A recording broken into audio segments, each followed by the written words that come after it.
Hello and welcome to the Minecraft Advent Calendar for 2019 with me, Felonious the Wizard. We are going through old wish lists or perhaps having some new ones added.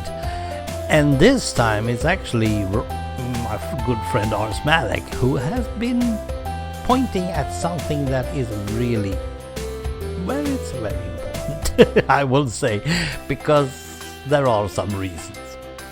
As you can see, we are now going down there in the corner, and let's see if I can just fly close to it. I'm not totally sure. We were talking about the sleighs yesterday, and here we actually have one. I didn't know that. Well, there it is, one of them, and you can see the wooden, I don't know what you call them. We call them medar, but yeah. Now, over to the build. Ron was actually wishing for a baking machine, and that is something that I have actually had as a wish, sort of, myself, quite often, or quite long, or whatever you should say, but I've never put it on the wish list, mainly because I thought, well, that was so yesterday. And the reason for that is that the first baking machines that was any good, that is, came out around, well, late 80s somewhere. And should I have a baking machine today? Well, am I that old? Yes, I am. Yes, I am. I'm totally that old. So no big deal for me. I just wish for it. But at the moment, I actually have two. Oh, yes. I have two of those lovely machines. And to be totally honest, I'm using both of them. A bit differently, of course, but still, I'm using them. We should probably have some metal thing down here, because that's the heating and stuff down here. So, more metal-y looking stuff, yeah, like this. Okay, we are going to have a problem. We have something called the Traders Institute of Development or something like that. It sounds like some big, very important stuff, but no, it probably isn't. And they are having, since 1988, they are having a list called the Christmas Gift of the Year. And they are having it since 1988. In 1988, it was the baking machine that was the Christmas present of the year. And that was fun, because I didn't know that. I had no idea.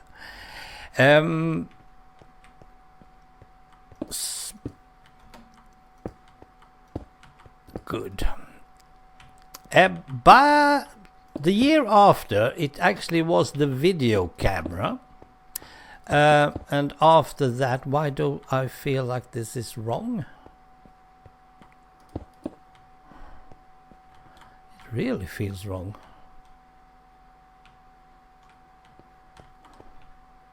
Something is missing even here. Like that? No? Yes? it being the symmetry that it is. And that might actually be right. And then we have the wok. That is a big wok pan that you can make wookie stuff in. Barbecuing your vegetables and stuff. I didn't have one of those. I have had a video cam, sort of. In 1992, they had the game console. Now, they couldn't tell which game console you will buy, but you will buy one of them. Oh, yes, you are. Perhaps, yeah. Sorry. So, you might buy one of them, but which one? Well, they didn't want to tell you. Perhaps that was the good thing to do. We need something like, looks like a hinge, something like that. Now, I have seen my good friend Mr. Smalik do an upside down thing about this. Perhaps that is something that I can do as well.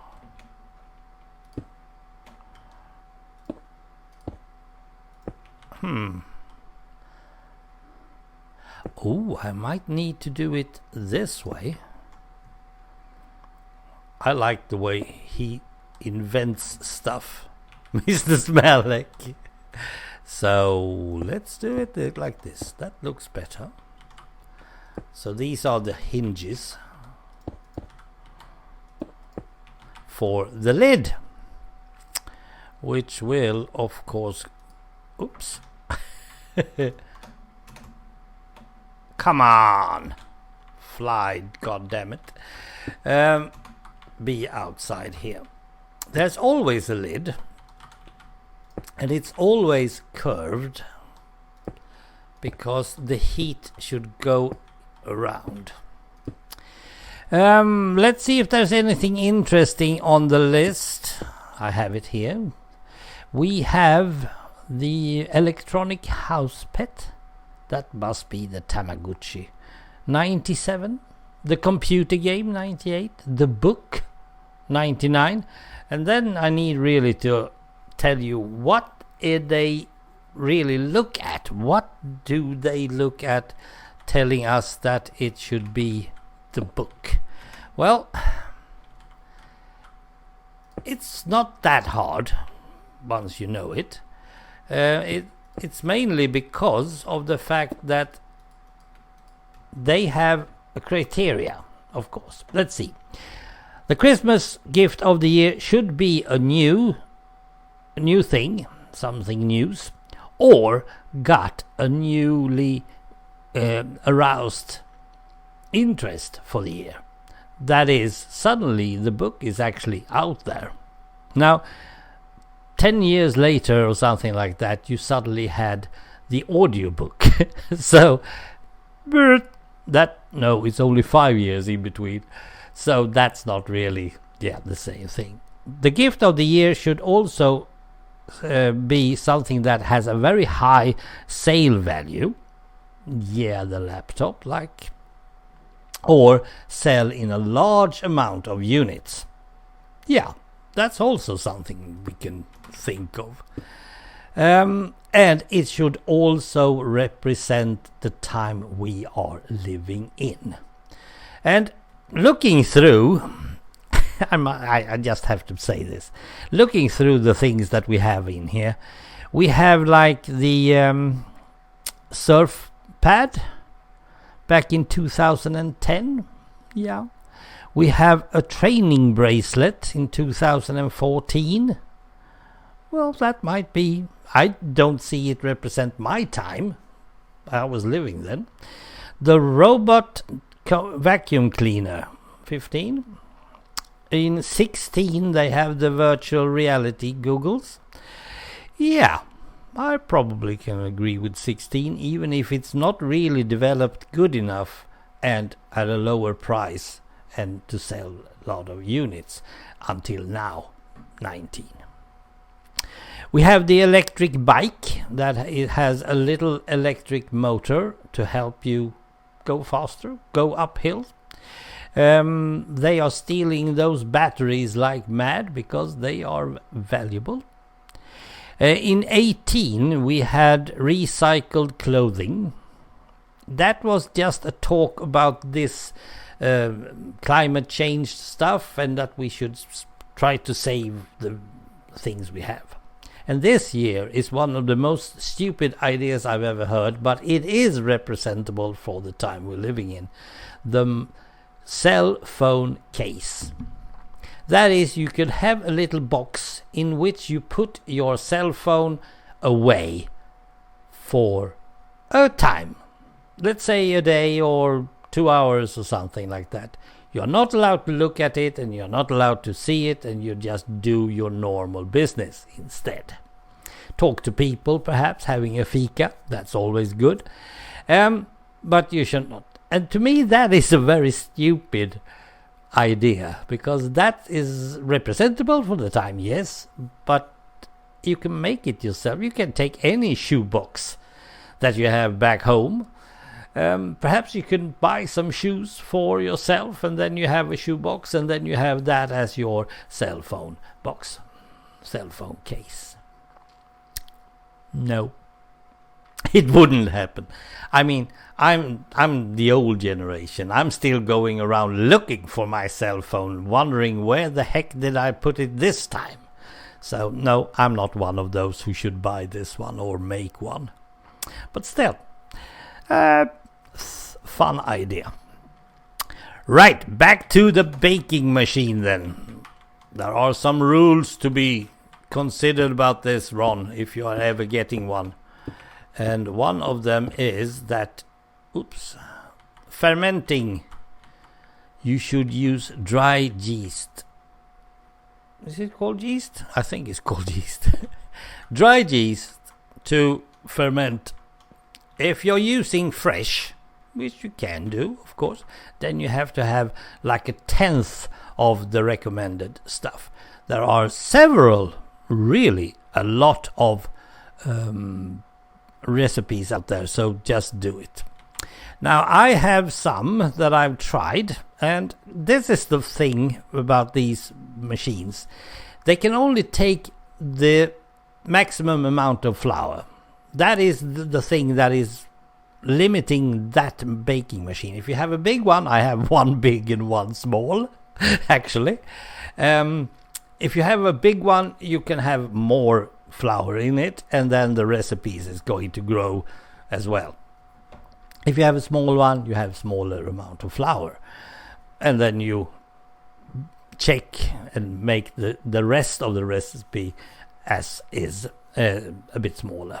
But instead of recounting all that stuff, because that's not good, 1, 2, 3, 4, 5, 1, 2, 3, 4, 5, you should actually be checking for others' recipes out there, because no, it's not a real good thing. That's a big window if I ever saw one. Let's make it a bit smaller. They have tried it, and I know Ron, he's the one who wants to check the basic recipe first. I mean, when he buys a pizza, this is what he said himself. If he buys a pizza at a new place, he checks the basic pizza bakery first, and that is a pizza with the bottom and the tomato sauce and the cheese. That's a basic pizza, and that's true, because that is what you always have on a pizza. And after that, he can then experiment. Well, with a baking machine, you can do the same, but you should start with someone's big recipe first. We should probably move one of these, right? Yeah, that one.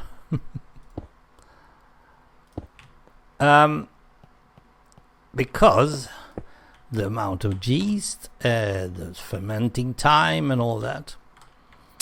Now I'm trying to build my big one, and it should have some sort of container in here. And I don't want to do the container actually, but we'll try. Let's see if we can just get something that is... What color is it? Oh dear, oh dear, oh dear. I wonder if it isn't dark grayish, sort of. The container, that is. So let's see if we can just make a container for the bread. Let's say that the bread is finished, right? What type of bread do we want?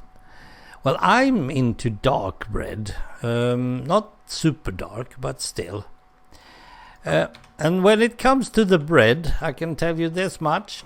You will be wanting to cut off the edges of the sandwiches you are doing. The bread will be very, very dark on the outside, and then it will most likely be very soft or squishy or whatever you need.